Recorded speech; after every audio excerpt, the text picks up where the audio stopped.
तर पहलगाम हल्ल्याबाबत एनआयएच्या तपासात एक मोठी माहिती समोर आली आहे। झाडांच्या मागून एका बाजूने 2 दहशतवादी आल्याचं तपासात समोर आलंय। हा हल्ला संपूर्ण रणनीती आखून करण्यात आला होता। गोळीबार सुरू होईल तेव्हा लोक घाबरून एंट्री आणि एक्झिट पॉइंटकडे पळतील याची दहशतवाद्यांना कल्पना होती। दोन्ही दहशतवादी एंट्री आणि एक्झिट पॉइंटवर उभे राहिले आणि एका क्षणात 7 जणांना ठार मारल्याची माहिती आता एनआयएच्या तपासातून समोर येते।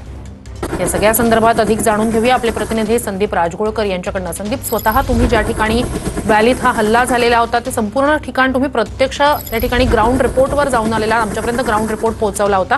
तर एकंदरीतच ही रणनीती जी आखलेली होती दहशतवाद्यांनी त्याबाबत थोडंसं सविस्तर आणि या सगळ्याच्याच पार्श्वभूमीवर अत्यंत महत्त्वाच्या बैठका आज दिल्लीत पार पडणार आहेत। एकंदरीत या सगळ्याकडे आणि आपल्याकडून जी होणारी कारवाई आहे त्याकडे नेमकं कसं बघायचं किंवा हालचाली ज्या आपल्या आहेत त्याकडे कसं बघायचं?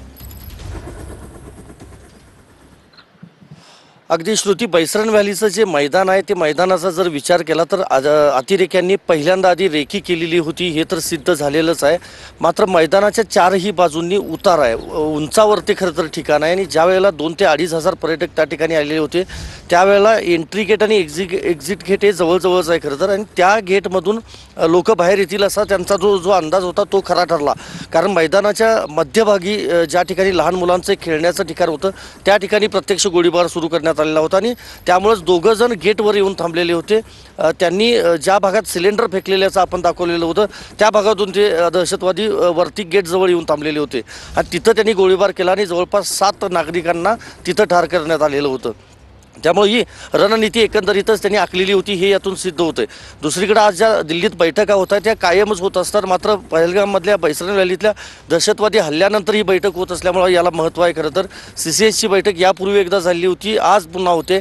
कॅबिनेटची बैठक होते, राजकीय आर्थिक बाबतची देखील बैठक होते। या सगळ्या बैठकांच्या निमित्तानं पंतप्रधान नरेंद्र मोदी यांच्यासोबत गृहमंत्री अमित शाह असतील, संरक्षण मंत्री राजनाथ सिंह असतील, JP नड्डा असतील भाजपचे अध्यक्ष, हे सगळे लोक एकत्र येणार आहेत। काल आपल्याला माहिती आहे सरसंघचालकांची मोदींची बैठक झाली, त्यापूर्वी संरक्षण मंत्री, केंद्रीय गृहमंत्री, CDS, NSA आणि तिन्ही आर्मी, नेव्ही, एअरफोर्स या तिन्ही दलांचे जे प्रमुख आहेत त्या सगळ्यांची बैठक झालेली होती आणि नंतर मग सरसंघचालकांची बैठक झालेली होती आणि अमित शाह देखील त्यावेळेला त्या ठिकाणी उपस्थित होते। त्यामुळं कालचा दिवस उच्चस्तरीय बैठकांचा होता आणि आज देखील आहे। त्यातच आता आपण दाखवलं की पाकिस्ताननं मध्यरात्री पत्रकार परिषद घेऊन भीती जी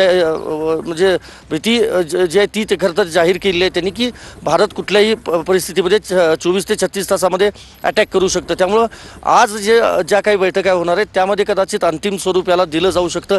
एकतर कालच पंतप्रधानांनी सांगितलं की संपूर्ण स्वातंत्र्य हे लष्कराला दिलं आहे, त्यामुळे मनोबल जे आहे लष्कराचा विश्वास जो आहे तो आता वाढलेला आहे असं म्हणता येईल। कारण काम करायला पूर्णपणे त्यांना सूट देण्यात आलेली आहे आणि ठिकाण असेल, कारवाईचं पद्धत असेल हे सगळं लष्करानं ठरवावं असं देखील काल पंतप्रधान मोदींनी त्या बैठकीमध्ये उच्चस्तरीय बैठकीमध्ये सांगितलेलं होतं। त्यामुळे आज CCSची जी बैठक होणार त्यामध्ये नेमकं काय होऊ शकतं हे बघावं लागेल आणि या 3 बैठका झाल्यानंतर महत्त्वाचं म्हणजे कॅबिनेट आज होणार आहे। त्या कॅबिनेटमध्ये कदाचित सुरक्षा यंत्रणांच्या सोबत काही मोठा निर्णय केंद्र सरकार आज घेतं काय हे बघावं लागेल। कारण पहलगामच्या हल्ल्यानंतर पहिल्यांदाच ही कॅबिनेट बैठक खरं तर होते, त्यामुळे सगळे वरिष्ठ मंत्री जे आहेत केंद्र सरकारमधले ते त्या बैठकीला उपस्थित असतील। नक्कीच संदीप, अपडेट्स घेत राहू। तूर्तास धन्यवाद तुम्ही दिलेल्या